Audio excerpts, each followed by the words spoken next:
And joining me now to discuss how this is impacting the consumer is Jharonne Martis, Director of Consumer Research at Refinitiv. Jharonne, such a pleasure to have you here this morning. Thank you for joining. Thank you for having me. Let's talk about Foot Locker. We see obviously the imagery behind us. 50 years it's celebrating of its founding. Pretty impressive. What do you see as the state of Foot Locker right now? Well, currently analysts polled by LSEG are very bullish on Foot Locker's performance over the second half of this year. We're looking at about a 3 to 4% growth in same-store sales for both the third quarter and fourth quarter. And just so you know, 3% reflects healthy consumer spending. This is extremely remarkable considering the current macroeconomic climate that we're seeing right now. A bulk of retailers have been reporting second quarter earnings and have been telling us to not expect too much from them in the second half of the year because of a very frugal, price-conscious consumer.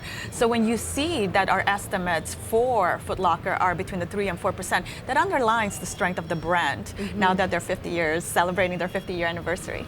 Mary Dillon, she's been at the helm here for 2 years as the Chief Executive Officer. She's worked at other major consumer brands as well, Ulta Beauty being one of them. With positive same-store sales growth for this company in its latest quarter, it seems as if the strategic plan is working. What's your take? Absolutely. So one aspect that the analysts polled by LSEG are very bullish on is that the fact that it knows the right brands. One of them being Nike, and as you mentioned, the renovation of the stores, rebranding of the mega stores that are going to be opening in New York and Paris. Analysts polled by LSEG are really bullish on this collaboration. And as a result, that's why they've been raising their earnings. This company has also the capability of further growth when we look at the StarMine models. So as a result, overall, very bullish for Foot Locker considering the macroeconomic conditions of the consumer. I mentioned those retail sales figures a little bit earlier. I believe surprising to the upside with pretty solid growth, despite some overall economic concerns perhaps about growth this time of year based on what we've seen. What do you see as the state of the consumer? So two main themes that have been coming up right now during this earnings season is one, that the consumer is very value oriented and price conscious. Retailers are telling us that they're waiting for promotional events in order to open up their wallets. That's why July retail sales were so strong, because it was a very promotional driven month by things like Amazon Prime, where all the other retailers piggyback on that event. The second biggest theme is omni-channel strategy. Consumers are all about instant gratification. They want to be able to order it on mobile, pick it up in store, and this is where Foot Locker actually exceeds. They are doing a lot on their innovation as well on their omni-channel strategy, e-commerce, which is beneficial if you want to continue to grow and gain more consumer loyalty as we progress.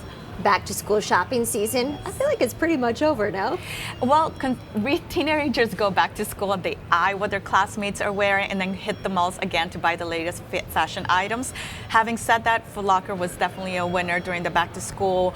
Value proposition was key during the back to school, so we saw that Walmart, Target, and even Old Navy were some of the winners. And then those teenagers that are very fickle and really want to be fashion trendy definitely helped the sales at Abercrombie & Fitch. Abercrombie & Fitch. Jharonne, stick with me because we're going to have remarks from, of course, our president, Lynn Martin, here at the New York Stock Exchange, but also hear from Foot Locker CEO Mary Dillon as well before she rings the bell and joins me live on the floor. So we'll get an exclusive look inside the boardroom, and then Jharonne, maybe you can stick around and give us some commentary, your retail insight on the other side of this. As we await those remarks in the boardroom, we're going to hear from Mary Dillon. I mentioned she's been at the helm for 2 years now.